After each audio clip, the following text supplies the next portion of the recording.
اس کو بھی کچھ فائدہ ملے۔ آج ہر ایک شخص خود پرست بنا بیٹھا ہے، اگر کسی کی مدد کرتا ہے تو اس میں بھی اس کی مفاد پوشیدہ ہوتی ہے۔ اگر کوئی شخص کسی کی ہیلپ کرتا ہے، ہیلپ چھوڑ دیجئے، اگر کوئی شخص کوئی کام کرتا ہے، گھر بناتا ہے، تو اس میں بھی اس کا مفاد پوشیدہ ہوتا ہے۔ اگر کوئی شخص گاڑی لیتا ہے تو اس میں بھی اس کا کوئی نہ کوئی مفاد پوشیدہ ہوتا ہے۔ بغیر کسی مفاد کے آج کا انسان کسی چیز کو کرتا ہوا نظر نہیں آ رہا ہے۔ یہ ایسا زمانہ ہے کہ جدھر بھی نظر اٹھائیے ہر طرف آپ کو فتنے ہی فتنے نظر آئیں گے۔ یہ ایسا زمانہ ہے کہ یہ ہر شخص آپ کو خود پرست نظر آتا ہوا دکھے گا۔ یہ مادیت پرستی کا دور ہے۔ ایسے پرفتن ماحول میں، ایسے پرفتن دور میں ایک نیا مسئلہ پیدا ہوتا ہے۔ ایسے پرفتن ماحول میں، اس مادیت پرستی کے دور میں ایک نیا مسئلہ کھڑا ہوتا ہے، اور یہ سوال کیا جاتا ہے کہ ہم اولیاء کرام کی مجلس کا انعقاد کیوں کریں؟ ہم اولیاء کرام کو ایصال ثواب کیوں کریں؟ ہم اولیاء کرام کے نام پر محفلیں منعقد کیوں کریں؟ کیا اولیاء کرام کے نام پر محفل منعقد کرنے سے ہمیں اجر ملے گا؟ کیا اولیاء کرام کے نام پر ایصال ثواب کرنے سے ہمیں ثواب ملے گا، ہمیں اجر ملے گا؟ کیا اولیاء کرام کے نام پر جلسے منعقد کرنے سے ہمیں کوئی ثواب ملے گا؟ میرے آقا علیہ الصلوۃ والسلام کے پیارے دیوانوں، اس پرفتن دور میں یہ سب سوالات اٹھائے جا رہے ہیں۔ اس پرفتن ماحول میں یہ سوالات، ان تمام سوالات کو اٹھایا جا رہا ہے، اور ہم پر الزام لگایا جا رہا ہے کہ اللہ اکبر، ہم اولیاء کرام کا میلاد مناتے ہیں، گویا کہ ہم شرک کرتے ہیں۔ میرے آقا علیہ الصلوۃ والسلام کے پیارے دیوانوں، تو آئیے ہم قرآن سے پوچھتے ہیں، اس قرآن سے کہ جس کے بارے میں خدا وحدہ لا شریک خود ارشاد فرماتا ہے لا ریب فیہ، اس میں کوئی شک نہیں ہے۔ میرے آقا علیہ الصلوۃ والسلام کے پیارے دیوانوں، یہ وہی قرآن ہے کہ جس کے بارے میں خدا نے خود ارشاد فرمایا ان ھذا القرآن یہدی للذی ہی اقوم، بے شک یہ وہ قرآن ہے جو سب سے سیدھا راستہ بتاتا ہے۔ یہ وہی قرآن ہے جس کے بارے میں خدا وحدہ لا شریک خود کو ارشاد فرماتا ہے کہ ھدی للمتقین، ھدی ورحمۃ للمتقین، کہ یہ متقیوں کے لیے ہدایت ہے، متقیوں کے لیے ہدایت ہے اور رحمت ہے۔ میرے آقا علیہ الصلوۃ والسلام کے پیارے دیوانوں، آج اس قرآن سے پوچھتے ہیں کہ اے قرآن ذرا تو اتنا تو بتا۔ میرے آقا علیہ الصلوۃ والسلام کے پیارے دیوانوں، اے قرآن، آج ہم قرآن سے دریافت کرتے ہیں کہ اے قرآن، تجھے اللہ نے ہمارے لیے ہدایت بنا کر بھیجا ہے، تجھے اللہ نے ایسا بنایا ہے کہ تجھ میں کوئی شک و شبہ کی گنجائش نہیں ہے۔ تو ذرا ہمیں اتنا تو بتا کہ اللہ اکبر، ہم اولیاء کرام کے نام پر محفلیں منعقد کرتے ہیں تو کیا ہمیں اس پر ثواب ملے گا؟ ہم اولیاء کرام کو ایصال ثواب کرتے ہیں تو کیا ہمیں اس پر ثواب ملے گا؟ کیا ہم اولیاء کرام کے نام پر جشن مناتے ہیں، ہم اولیاء کرام کے نام پر جلسے منعقد کرتے ہیں تو کیا ہمیں اس کا ثواب ملے گا؟ اللہ اکبر، ان تمام سوالات کو ہم قرآن کے سامنے رکھتے ہیں اور پوچھتے ہیں اے قرآن ذرا تو ان سوالوں کے جواب تو دے، ان سوالاتوں کے جوابات تو ذرا ہمیں عنایت فرما۔ میرے آقا علیہ الصلوۃ والسلام کے پیارے دیوانوں، تو قرآن ارشاد فرماتا ہے الاخلاء یومئذ بعضهم لبعض عدو۔ میرے آقا علیہ الصلوۃ والسلام کے پیارے دیوانوں، میں آپ حضرات کی توجہ کا طالب ہوں، آپ حضرات توجہ میری طرف کریں۔ یہاں قرآن مقدس صدیق نہیں فرما رہا ہے، اصطفا نہیں فرما رہا ہے، خلیل کی جمع اخلاء ارشاد فرما رہا ہے۔ میرے آقا علیہ السلام کے پیارے دیوانوں، اخلاء کسے کہتے ہیں؟ صدیق تو ہر ایرے گہرے دوست کو کہہ دیا جاتا ہے، لیکن اخلاء ہر ایرے گہرے دوست کو نہیں کہا جاتا ہے بلکہ اس دوست کو کہا جاتا ہے جو دوستی میں انتہا کو پہنچ گیا ہو۔ میرے آقا علیہ السلام کے پیارے دیوانوں، اس کے بارے میں قرآن ارشاد فرما رہا ہے کہ قیامت کے دن جو سب سے گہرے دوست ہوں گے وہ سب سے بڑے کٹر دشمن بنے بیٹھے ہوں گے۔ میرے آقا علیہ السلام کے پیارے دیوانوں، کون سا قیامت؟ قیامت ہے کیا؟ یہ قیامت کیا چیز ہے؟ تو میں آپ کو بتاتا ہوں، میں آپ کو بتاتا چلوں یہ قیامت ہے کیا۔ اللہ اکبر، قیامت کے بارے میں خود قرآن ارشاد فرماتا ہے اذا وقعت الواقعہ، یہ قیامت وہی چیز ہے جو واقع ہو کے رہے گی۔ لیس لوقعتها کاذبہ، اور اس کے واقع ہونے میں کوئی چیز آڑے نہیں آ سکتی۔ میرے آقا علیہ السلام کے پیارے دیوانوں، یہ قیامت ہے کیا؟ قیامت اس دن کو کہتے ہیں اللہ اکبر جس دن میرے آقا علیہ السلام کے پیارے دیوانوں قرآن ارشاد فرماتا ہے یوم یفر المرء من اخیہ، جس دن آدمی اپنے بھائی سے بھاگے گا، وامہ وابی، اپنے ماں سے بھاگے گا، اپنے باپ سے بھاگے گا، وصاحبتہ وبنیہ، اللہ اکبر اپنی زوجہ سے بھاگے گا، اور اسی طرح لکل تمام انسانوں سے وہ بھاگے گا، نفسی نفسی کا عالم ہوگا۔ قیامت کس دن کو کہتے ہیں؟ قیامت اس دن کو کہتے ہیں جس کے بارے میں قرآن ارشاد فرماتا ہے اذا زلزلت الارض زلزالها، جس دن زمین تھرا جائے گی، اللہ اکبر واخرجت الارض اثقالها، اور زمین اپنے خزانے اکھڑ دے گی،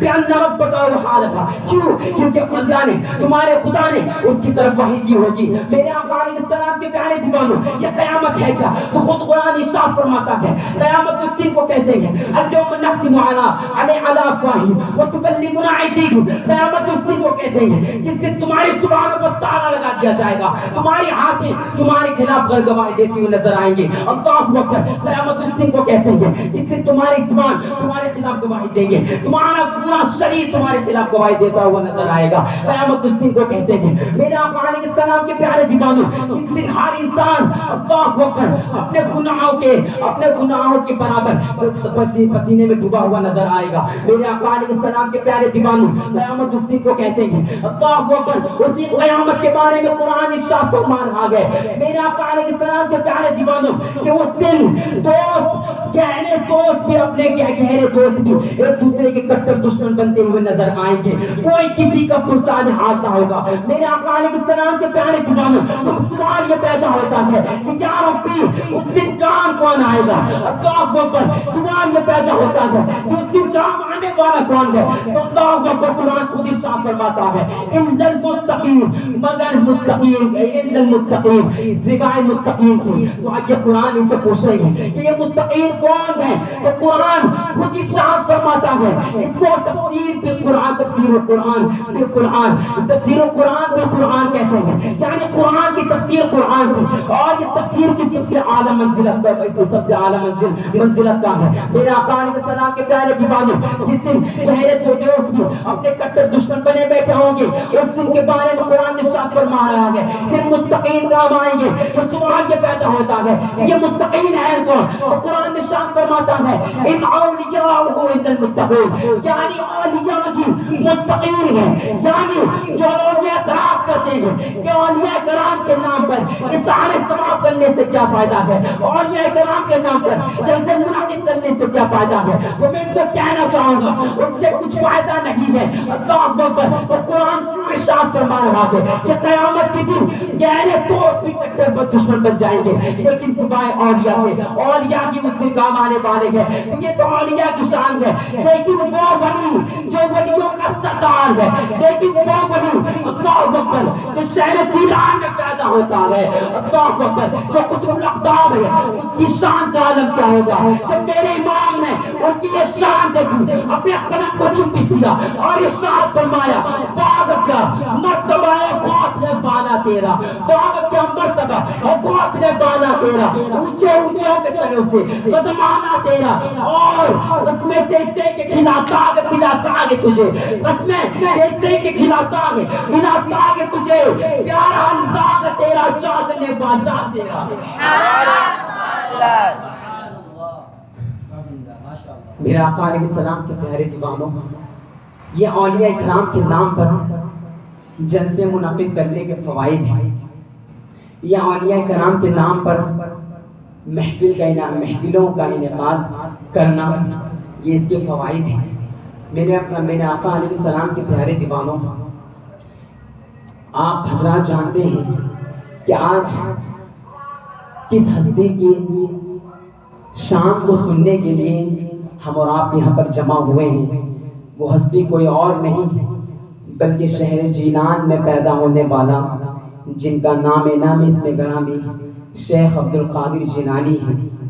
میرے آقا علیہ السلام کے پیارے دیوانوں، آج اسی ہستی کا ذکر سننے کے لیے ہم یہاں جمع ہوئے ہیں۔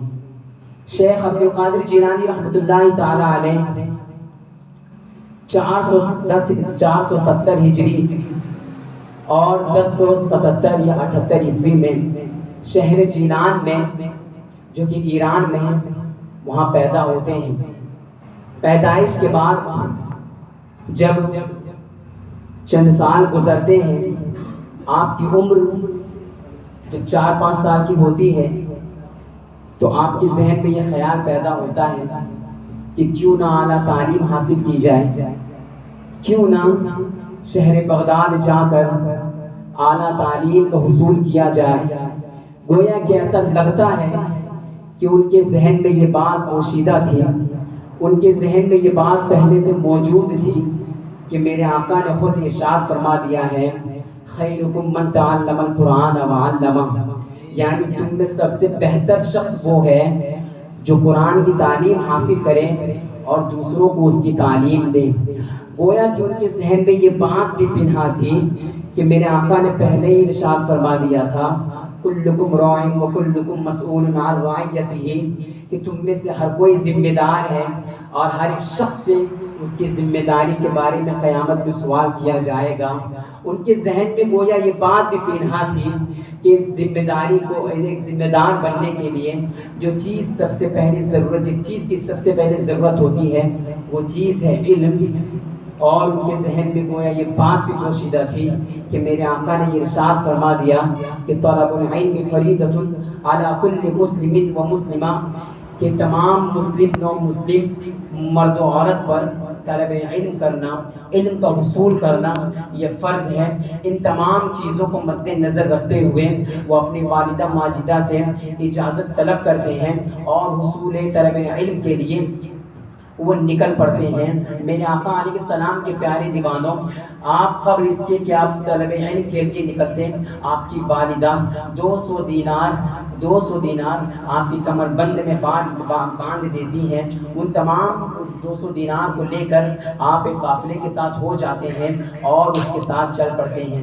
جب قافلہ، میرے آقا علیہ السلام کے پیارے دیوانوں، جب یہ قافلہ شہر سے بہت دور چلا جاتا ہے، اللہ اکبر، صحراؤں اور جنگلوں کو طے کرتے ہوئے جب بہت دور نکل جاتا ہے تو اس کے بعد ہوتا کیا ہے؟ ہوتا وہی ہے، اللہ اکبر، کہ جو ڈاکو رہتے ہیں وہ اس قافلے کو لوٹ لے، اس قافلے کو گھیر لیتے ہیں جس میں آپ ہوتے ہیں، اور گھیرنے کے بعد تمام متاع و سامان کو وہ لوٹ لیتے ہیں۔ اس کے بعد ہوتا کیا ہے؟ وہ اللہ اکبر، ان میں سے چند ڈاکو آپ کے پاس آتے ہیں اور پوچھتے ہیں کہ اے بچے، کیا تمہارے پاس بھی کوئی چیز ہے؟ اللہ اکبر، وہ جواب برجستہ جواب دیتے ہیں، ہاں میرے پاس 200 دینار ہے۔ اللہ اکبر، وہ پوچھتا ہے کہ وہ کہاں ہے؟ آپ جواب دیتے ہیں کہ میرے کمر بند میں ہے۔ لیکن وہ ڈاکو اسے مذاق سمجھ کر وہاں سے چلے جاتے ہیں۔ دوبارہ دوسرے ڈاکو آتے ہیں، پھر وہی سوال کرتے ہیں، وہ بھی مذاق سمجھ کر چلے جاتے ہیں۔ لیکن جب ان کے سردار کو پتہ چلتا ہے تو وہ خود ان کے پاس آتا ہے اور پوچھتا ہے کہ اے بچے، کیا تیرے پاس بھی کوئی چیز ہے؟ تو آپ جواب دیتے ہیں، ہاں میرے پاس 200 دینار ہیں جو میری والدہ نے میرے کمر بند میں باندھ دیے ہیں۔ اللہ اکبر، جب وہ ڈاکو اس کو کھولتا ہے تو حقیقت میں 200 دینار نکلتے ہیں۔ میرے آقا علیہ السلام کے پیارے دیوانوں، وہ تعجب میں پڑ جاتا ہے، وہ حیرت زدہ ہو جاتا ہے، اللہ اکبر، اور پوچھتا ہے کہ اے بچے، ذرا تو اتنا تو بتا کہ وہ کون سی چیز ہے جس نے تجھے اس بات پر ابھارا؟ اللہ اکبر، وہ کون سی چیز ہے جسے تجھے اس بات جس نے تجھے اس بات پر ابھارا کہ تو ہم سے بھی اللہ اکبر سچ بولے، اللہ اکبر۔ شیخ عبد القادر جیلانی رحمۃ اللہ تعالی علیہ پر جس کا جواب دیتے ہیں میرے آقا علیہ الصلوۃ والسلام کے پیارے دیوانوں کہ جب میں طلب علم کے لیے نکل رہا تھا، اللہ اکبر، میری والدہ نے مجھ سے مجھے یہ نصیحت کی تھی، مجھے یہ وصیت کی تھی، مجھے یہ تاکید کی تھی کہ اے عبد القادر کوئی بھی مرحلہ آ جائے، اے عبد القادر کوئی بھی مرحلہ آ جائے لیکن کبھی سچ کا دامن نہ چھوڑنے پائے۔ اللہ اکبر، وہ ڈاکو تعجب ہے، حیرت زدہ ہو جاتے ہیں، تعجب میں پڑ جاتے ہیں اور کہتے ہیں کہ اے بچے، ہم اللہ نے ہمیں بار بار یہ حکم دیا ہے کہ ہم ان چیزوں میں نہ پڑیں، لیکن ہم نے کبھی اس کے حکم کو نہیں مانا، اور تم ایک بچے ہو کر اپنی والدہ کی اتنی اطاعت کرتے ہو۔ میرے آقا علیہ الصلوۃ والسلام کے پیارے دیوانوں، اس کا ثمرہ کیا ہوتا ہے؟ اس کا ثمرہ کیا حاصل ہوتا ہے؟ ہوتا ہے یہ کہ وہ تمام آپ کے ہاتھ پر بیعت کرتے ہیں اور مسلمان ہو جاتے ہیں۔ میرے آقا علیہ الصلوۃ والسلام کے پیارے دیوانوں، ان تمام چیزوں کو دیکھنے کے بعد، ان تمام چیزوں کو سننے کے بعد ہمارا وجدان یہی کہہ رہا ہے اللہ اکبر، جب غلام کا یہ عالم ہے، اللہ اکبر، غلام کا یہ عالم ہے کہ ان کی بات سن کر اتنے ڈاکو مسلمان ہو جا رہے ہیں، تو وہ آقا، میرے آقا علیہ الصلوۃ والسلام کے پیارے دیوانوں، جن کی شان میں پوری قرآن نازل ہوئی ہے، وہ آقا اللہ اکبر جو حسنین کریمین کا نانا ہے، وہ آقا اللہ اکبر جنہیں مکہ کی سرزمین پر بھیجا گیا تھا، اللہ اکبر، وہ آقا میرے آقا علیہ الصلوۃ والسلام کے پیارے دیوانوں جنہیں ایسے دور میں بھیجا گیا تھا جب بچیوں کو تربور کر دیا جا رہا تھا، وہ آقا جنہیں ایسے دور میں بھیجا گیا تھا، میرے آقا علیہ الصلوۃ والسلام کے پیارے دیوانوں جب بیواؤں کے ساتھ بدسلوکی کی جا رہی تھی، وہ آقا جنہیں ایسے دور میں بھیجا گیا تھا، اللہ اکبر جب بچیوں پر رحم نہیں کیا جا رہا تھا، جب یہ غلام کا یہ عالم ہے، جب اس کے غلام کا یہ عالم ہے تو اس کے آقا کا عالم کیا ہوگا؟ میرے آقا علیہ السلام کے پیارے دیوانوں، میرے امام قلم اٹھاتے ہیں اور فرماتے ہیں واہ کیا مرتبہ، واہ کیا چوت و کرم ہے، شگبت ہاں تیرا، نہیں سلطان نہیں مانگنے والا تیرا۔ سبحان اللہ، سبحان اللہ۔ میرے آقا علیہ السلام کے پیارے دیوانوں، اولیاء کرام کو بھیجنے کا جو مقصد ہوتا ہے وہ یہی کہ وہ انسانوں کو ایک سچا انسان بنائیں، وہ لوگوں کو ایک سچا انسان بنائیں، اور جتنے بھی اولیاء کرام تشریف لاتے ہیں ان تمام کا بس یہی مقصد ہوتا ہے۔ یہی مقصد حضرت حضور تاج شریعہ کا تھا، یہی مقصد میرے آقا علیہ السلام کے پیارے دیوانوں حضور حافظ ملت کا تھا، یہی مقصد حضور غوث اعظم کا تھا، اور یہی مقصد حضور خواجہ غریب نواز کا تھا۔ میرے آقا علیہ السلام کے پیارے دیوانوں، غرض یہ کہ جتنے بھی اولیاء کرام آتے ہیں ان تمام کا مقصد اصلی یہی ہوتا ہے کہ وہ انسان پہ لوگوں کو وہ اچھا انسان بنائیں۔ اللہ اکبر، مجھے تعجب، اللہ اکبر، مجھے یہاں تعجب یہ ہوتا ہے کہ وہ غوث اعظم جنہوں نے لوگوں سے یہ کہا، جنہوں نے لوگوں سے یہ فرمایا تھا کہ وہ لوگ، کہ وہ انسان، وہ آدمی، وہ شخص جو نماز نہ پڑھے انہیں مسلمانوں کے قبرستان میں دفنانا، گویا کہ وہ گنہگاروں سے، اللہ اکبر، ترک نماز کرنے والوں سے اور جان بوجھ کر خطائیں کرنے والوں سے بے انتہا نفرت فرمایا کرتے تھے۔ آج مجھے تعجب اس بات پر ہو رہا ہے کہ آج وہ نوجوان، آج وہ لوگ جو رات بھر جاگ کر زنا کے مناظر دیکھتے ہیں، آج وہ نوجوان جو اپنے کانوں میں ایئر فون ٹھوس کے اور رات بھر گانے سنتے ہیں اور اس کے بعد بھی غلامان غوث الورا کہتے ہیں، اور اس کے بعد بھی اپنے آپ کو غلامان غوث الورا میں شامل کرتے ہیں، مجھے تعجب ہوتا ہے کہ وہ غوث اعظم کہ اگر کوئی شخص نماز کو ترک کر دے تو ان کے بارے میں یہ فرمائے کہ انہیں مسلمانوں کے قبرستان میں نہ دفن کرنا، تو وہ لوگ جو رات بھر زنا کے مناظر دیکھتے ہو، وہ لوگ جو رات بھر کانوں میں ایئر فون ٹھوس کے گانے سنتے ہو، اللہ اکبر، ان سے کتنا نفرت فرماتے ہوں گے۔ میرے آقا علیہ السلام کے پیارے دیوانوں، آپ خود اندازہ لگا سکتے ہیں، اللہ اکبر، ترک نماز پر جب یہ ان کا رویہ یہ ہے تو وہ لوگ جن سے بھی بڑے گناہ کا ارتکاب کر رہے ہیں اور اس کے باوجود اپنے آپ کو غلامان غوث الورا کہتے ہیں، انہیں شرمندگی میں ڈوب جانا چاہیے, انہیں اپنے آپ پر شرم کرنا چاہیے کہ اللہ اکبر وہ کس کو دھوکہ دے رہے ہیں, اپنے آپ کو دھوکہ دے رہے ہیں اللہ اکبر, یا کسی اور کو دھوکہ دے رہے ہیں. بس میں اپنے تقریر کو انہی چند کلمات پر ختم کرنا چاہوں گا, اور آپ حضرات سے گزارش ہے کہ جتنی بھی باتیں آپ نے سنی ہیں اور جتنی بھی باتیں میں نے کہی ہیں, اگر میرے کہنے اور آپ کے سننے میں کسی قسم کی لغزشیں خامیاں وغیرہ واقع ہوئی ہوں تو اللہ عز و جل اپنے محبوب کے صدقے تو پھر اسے معاف فرمائے. آمین بجاہ النبی الکریم وعلیہ التحیۃ والتسلیم. استغفر اللہ ربی من کل ذنب واتوب الیہ, واشهد ان لا الہ الا اللہ وحدہ لا شریک له, واشهد ان سیدنا ومولانا محمدا عبدہ ورسولہ, وما علینا الا البلاغ المبین. السلام علیکم ورحمۃ اللہ تعالی وبرکاتہ.